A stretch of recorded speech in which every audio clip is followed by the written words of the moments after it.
போற்றுவோம் நமச்சிவாயம். தெய்வ சிந்தனை சேனல் உறவுகளுக்கு வணக்கம்.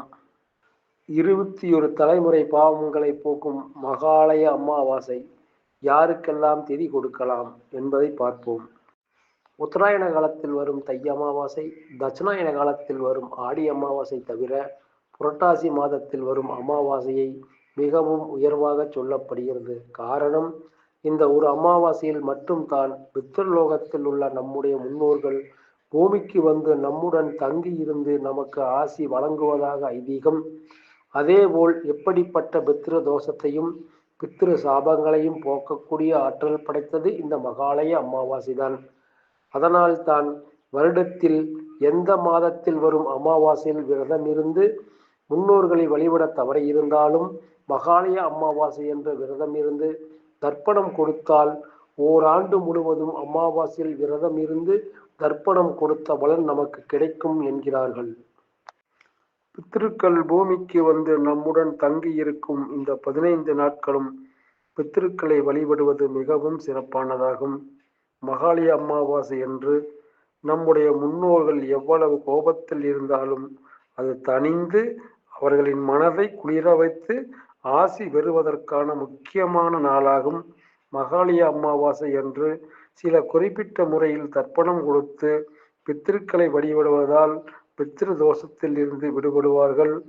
ஓராண்டு முழுவதும் பித்ருக்களுக்கு தர்ப்பணம் கொடுத்து வழிபடாவிட்டாலும் இந்த நன்னாளில் சில முக்கியமான விஷயங்களை செய்வதால் பித்ருக்கள் நாம் செய்யும் வழிபாடுகளை ஏற்று நமக்கு ஆசி வழங்குவார்கள். இந்த பலனை நாமும் பெறுவதற்கு மகாலய அமாவாசை என்று என்ன செய்ய வேண்டும் என்பதை தெரிந்து கொள்வோம். மகாலய அமாவாசை என்பது முன்னோர்களுக்கு தர்ப்பணம் கொடுத்து வழிபடுவதற்கான ஒரு நாள் என்பது அனைவருக்கும் தெரியும். இந்த நன்னாளில் நாம் கடந்த தலைமுறையின் முன்னோர்களுக்கு மட்டும்தான் நாம் பெயரை சொல்லி திதி கொடுப்பது வழக்கம். ஆனால் மகாலய அமாவாசையில் யாருக்கெல்லாம் திதி கொடுக்கலாம், இந்த நாளில் நாம் கொடுப்பதும் தர்ப்பணம் யாரையெல்லாம் சென்று சேரும், இதனால் நமக்கு எந்த விதத்தில் பலன் கிடைக்கும் என்பதை பற்றி முதலில் தெரிந்து கொள்ள வேண்டும். மகாலய அமாவாசை என்பது மகாபாரதத்துடன் தொடர்புடைய நாளாக சொல்லப்படுகிறது. மகாபாரதத்தில் குருச்சேத்திர போரில் உயிரிழந்த பிறகு கர்ணனை தர்ம தேவதை நேராக சொர்க்கத்திற்கு அழைத்துச் செல்கிறார். அங்கு அவருக்கு பசி எடுக்கிறது. அப்போது அவருக்கு தங்கம், நகை, பணம் போன்றவற்றை உணவாக கொடுக்கிறார்கள். பூமியில் இருக்கும்போது கேட்பவர்களுக்கு அனைவருக்குமே இல்லை என்று சொல்லாமல் வாரி வாரி கொடுத்த எனக்கு ஏன் இந்த நிலை என்ற குழப்பமடைந்த கர்ணன் யமதர்ம ராஜாவிடம் இது குறித்து கேட்டார். அதற்கு அவர், நீ கொடைவள்ளலாக இருந்தாலும் அனைத்து தானங்களை செய்தாலும் அன்னதானமோ முன்னோர்களுக்கு தர்ப்பணமோ அளித்தது கிடையாது. அதுதான் உன்னுடைய இந்த நிலைக்கு காரணம் என்றார்.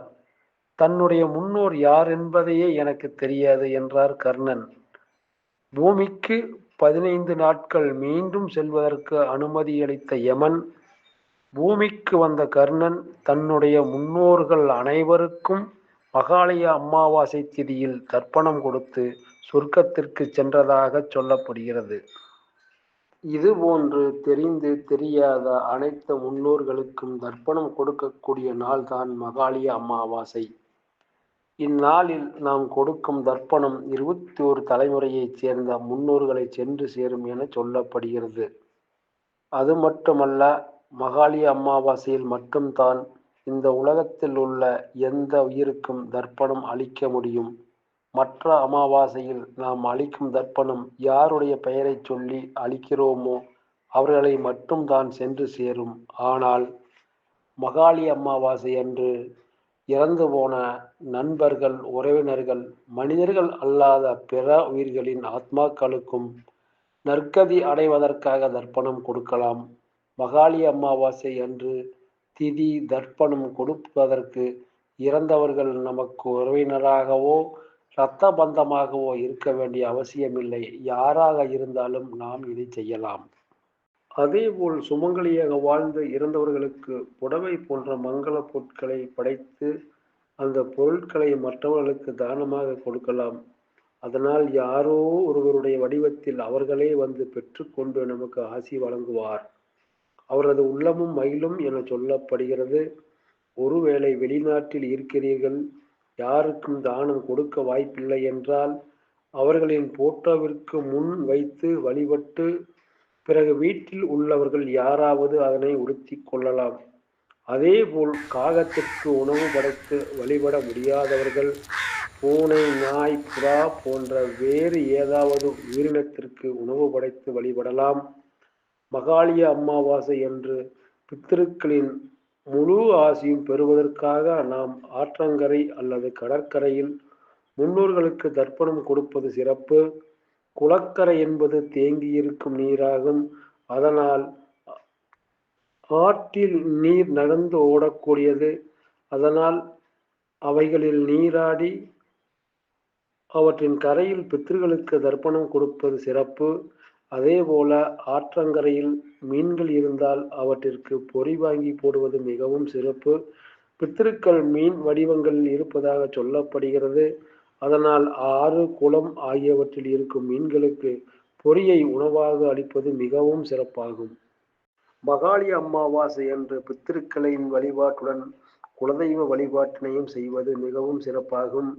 இவ்வாறு வழிபடுவதால் குலதெய்வத்தை வழிபடாத பாவமும் தோஷமும் நீங்கும்.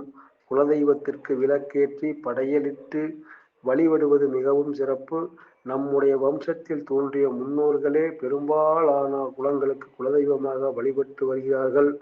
குலதெய்வத்தை வழிபடுவதாலும் நம்முடைய பல தலைமுறை முன்னோர்கள் மனமகிழ்வார்கள். அதனால் வாழ்க்கையில் உள்ள இருள் காலங்கள் நீங்கி பிரகாசமான வாழ்க்கை அமையும் என்பது மிக நம்பிக்கை.